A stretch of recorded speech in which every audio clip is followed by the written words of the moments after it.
Hey y'all, today we're going to be doing animating and editing GFXs on mobile for Roblox. Mobile has always been considered as one of the harder things to do when it comes to editing animations, and today I'm going to show you how to do that. The first thing I did was join Catalog Avatar Creator, where you simply go to settings, change the background, and start posing by pressing the sparkly effects, and then you'll see pose editor. From this, you just edit how you desire and what you want your character to do.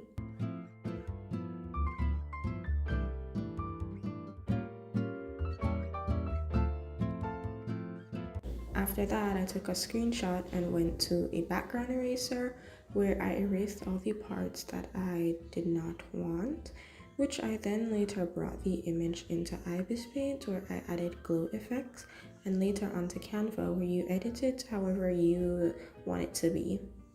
You can get very creative with the design and how to do it. Of course, it is your GFX, go crazy.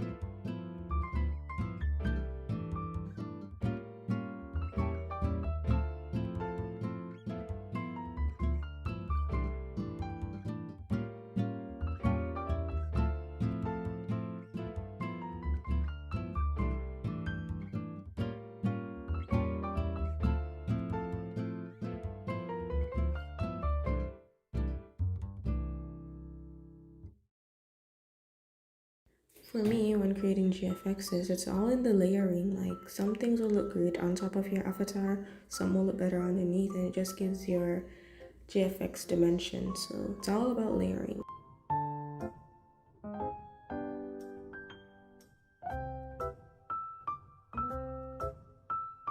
Next up, we're gonna do animation. Now, fair warning, the animation is not necessarily smooth as it would have been had you done it on Blender. It is a bit choppy, but it does the trick. If you want to do a simple intro or simple animation meme kind of thing, it works. In creating your animations, it's very simple. In Blender, each frame that you do is considered as a single render. And so, when creating your animation, each screenshot that you take is considered as a single frame. Thus, every movement you make, it doesn't have to be a small movement, it can be somewhat large to make it easier in editing. But once you put everything side by side, then it will work out as an animation.